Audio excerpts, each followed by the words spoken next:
Today's question is a very personal one, but it reflects a problem that I think a lot of guys are having, so let's talk about it. Here's the question. I've been watching a lot of Manosphere and dating content this past year.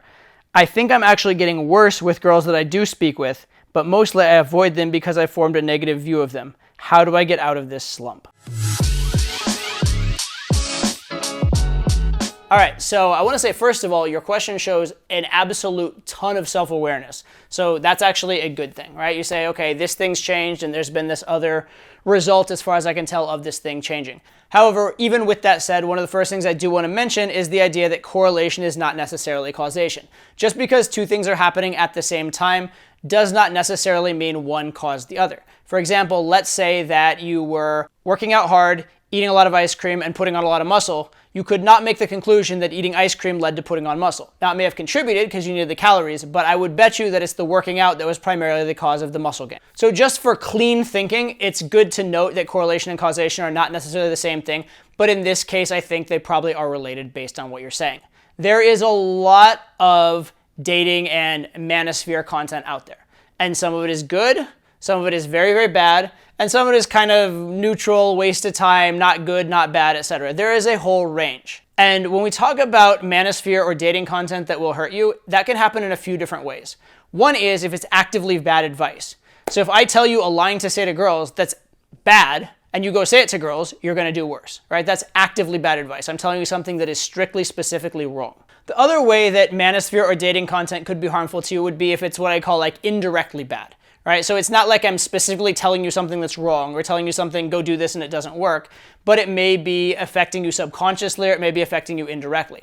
So say, for example, if there was a channel that's very focused on pointing out women cheating, right? And you like this channel, you find it interesting, you like the scandal of it, for whatever reason, you watch a lot of this channel. And so every day you're logging on and you're seeing women cheating, women cheating, women cheating. Now your brain is responding to what it's seeing a lot of. And if you're on a daily basis seeing examples of women cheating, you're going to be looking around you and just thinking women cheat constantly, women cheat all the time. Never mind that the content for this channel had to be curated, right? They have to be actively looking for examples, actively looking for things to show you and bringing it to you, right? Just because a channel can show you an example of women cheating every single day doesn't mean every woman cheats. There are billions of women on this planet and at least hundreds of millions of eligible, attractive women in an age range where, they have opportunities to cheat. Showing one cheating instance per day, which would seem like a lot, would seem like an overwhelming amount if you're watching a new cheating video every single day, is a tiny drop of a tiny drop of a tiny drop in a bucket of the female population, right? So you may be seeing a very skewed version of just how much women cheat. Now, am I saying that women don't cheat? No, of course women do cheat. And in fact, women probably cheat a whole lot more than you may have thought when you were growing up as a kid and you're watching Disney fairy tales. But they probably don't cheat nearly as much or nearly as badly as some manosphere channels are emphasizing. And so getting a skewed view one way could be harmful, thinking women never cheat and they're all angels. Getting a skewed view the other way, where your entire focus is on women cheating, could also be harmful. So let's say, for example, you are watching a lot of content about women cheating. And I know that's not the only content in the manosphere, but it's a good example to make my point. Say you're watching this kind of content. What's that going to do to your behavior? It's going to make you probably scared that women are going to cheat on you. And what's that going to do to how you behave around women? Well, number one, you're going to have less desire to approach women because you're going to see them as less valuable, less interesting, something that could potentially hurt you, and you're not going to put yourself in as many opportunities to actually meet women, possibly to meet high-quality women who won't cheat as much. So that's number one. Then let's assume for a second you actually are in a relationship. How is the idea that women are cheating constantly going to affect you in that relationship?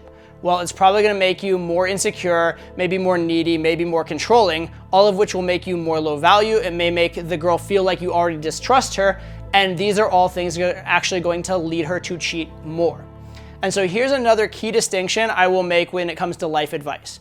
There is what's false, what's true, and then what's useless. You want your advice that you're following to be both true and useful. All right, so if you're getting bad information, that's not going to help you. That's giving you a skewed view of the world.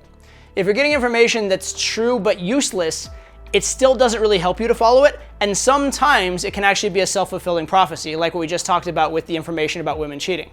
Knowing that women cheat more actually may make you behave in such a way that makes women cheat on you more often. And then there's information that is true and useful. That's the information you want to follow. So information that's true and useful would be like, women are attracted to this particular behavior. You can do this behavior and women will be more attracted to you, right? Or for example, instead of knowing just that women do cheat more, you could know that here are a few things you can do that will make your woman cheat less. Or statistically, when men are doing this, women cheat less. That's information that is actionable and useful rather than merely true. So now that we have this model of there are certain things that are false, certain things that are true, and even among the true things, some are not actionable or useful, this leads me to a lot of my critique or criticism of the manosphere and dating advice and how it could actually be sometimes more harmful than good for you. First of all, a lot of it just is false, right? A lot of it is sensational and designed just to get clicks. And so there may be a kernel of truth, but it's massively over-exaggerated, and the presentation in effect is a lie because of that exaggeration. Also, a lot of mainstream dating advice may be false because it's what has to be politically correct enough to publish in a mainstream publication or to not get someone canceled. So those can be pieces of advice that are just flat out false. Then there is information that is just not actionable, right? So the information that women cheat is not particularly actionable other than with a solution that's worse than the problem, i.e. stay away from all women. However, the solution of becoming an attractive man so women don't cheat on you as much would be, for example, actionable. So now that you're armed with this model that there's false information, true information, and then some information that even if true is not useful, use this to navigate dating information and the manosphere. So first of all, ask yourself, is the information actually believable or is it sensationalist? The more scandalous it is, the more it's meant to provoke emotions, the more clickbaity it seems. Take that with a grain of salt, and also compare to your life experience. If you're being shown tons of examples of women cheating and being convinced that every woman cheats all the time, and yet you've never even been cheated on, take that with a grain of salt. Even if you were once cheated on by a girl, don't let that one painful experience, because it stands out, make you think about every other girl cheating. Think about your sister, who hopefully is a wonderful, nice person who doesn't cheat on men all the time if she was raised well and you were raised well, right? For example. Or think about if you know people who have stable, good marriages that last for many, many, many years.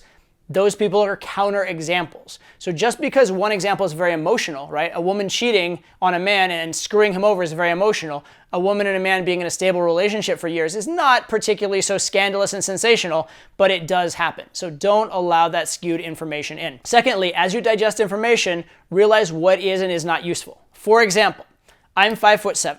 That's shorter than the average man in my country, the United States, all right? And it is factually true that there is a slight statistical preference of women for taller men. And so I could think that because I am short, I am unattractive. Luckily, I did not become aware of these facts until I was actively going out, talking to girls, getting phone numbers, and going on dates. And later on, after a few years of that process, I found out it was a thing that women like taller men. But by that time, I already had positive information that women like me just fine. So I was like, okay, well, whatever. They seem to like me just fine, so who cares what they like in general? But if before going out and meeting women and before getting success, someone had told me, oh, women only like you if you're above 6 feet, just give up now, I might not have gone out and done those approaches. Or when I did those approaches, I might have already thought, oh, it's a lost cause. I might have not have believed in myself. When I got a few quick rejections early on, I might have given up. Okay? So the information that women like taller men is true. It's not universally true. It's not a huge skew in the statistics, but there is a preference there. It is true information.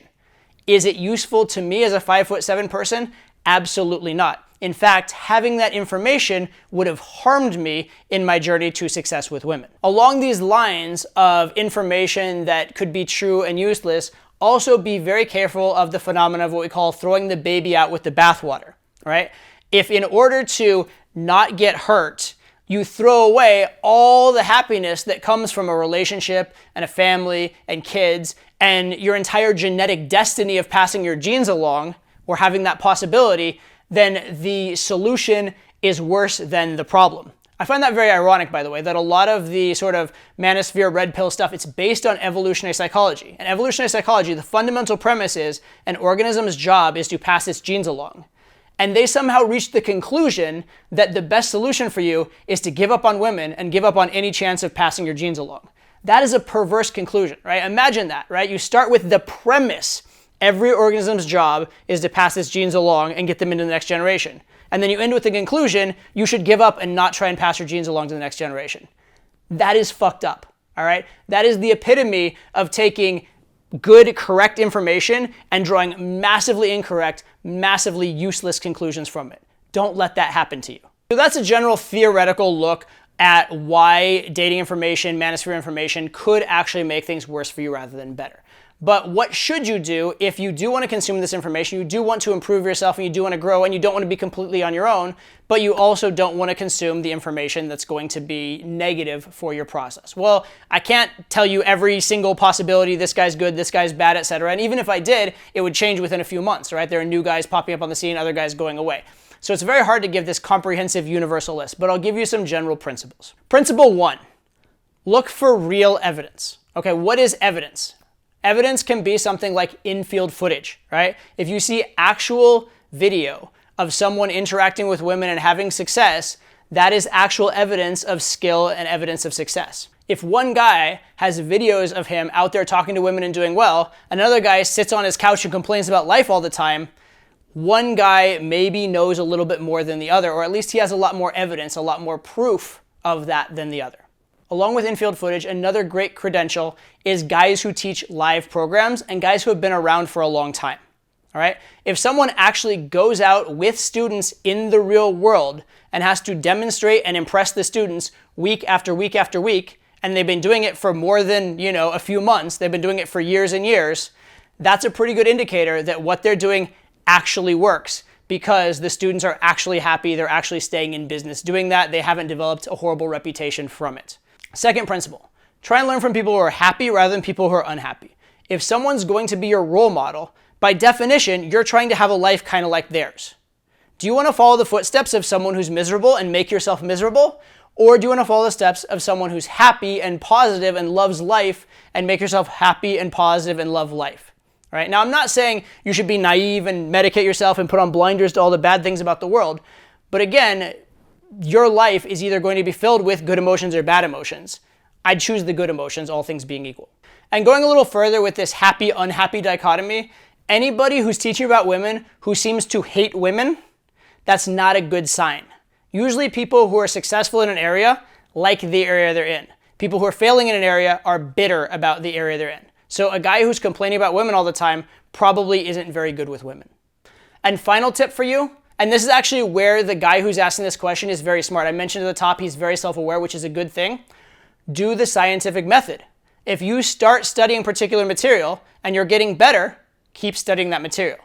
If you then start studying other material and you get worse, stop studying that material and go back to whatever you were doing when you were doing better, right? So if you start noticing there's a negative spiral, cut that shit off and try something different. Okay, that's what I want you guys to do, is use what works, right? So if, let's say, for example, you take some tips from me, you go use a line in the field and you use a push-pull and you get a great reaction from it, cool, that's evidence it works. Keep doing more from it. If, on the other hand, you get some advice that says women are evil and women are cheat all the time and whatever, and you notice that after having heard that advice, you used to talk to women all the time and have female friends, and now you sit around brooding all the time, well, maybe that piece of advice didn't help you. Even if it was true. In this case, it's probably a half-truth, right? And it's an exaggerated half-truth. But even if it were true, it's having a negative impact on you, right? So do experiments in the real world. One of the fundamental concepts of the way that I learned to be good with women is this. Everything must be field tested. Do the scientific method. Have an idea of what works, go try it. And if it doesn't work, then reconsider your idea. Don't stick with an idea that is failing you over and over and over again. If an idea is failing you, throw it out. If an idea is working, keep with it. Be smart about your learning process and take responsibility for your own learning process. Obviously, get advice from mentors, get advice from people who know more than you, but at the end of the day, you are responsible for your own success. You are responsible for your own actions. So what works for you is good for you. What doesn't work for you is not good for you. You have to run the experiment in your own life and you have to draw your own conclusions. You have to stand on your own 2 feet as a man. Okay, so that was my very windy, long-winded answer about dating content in the Manosphere. Hopefully you found it useful. Put your comments below if you have follow-up questions, and I will see you on the next video. Take care.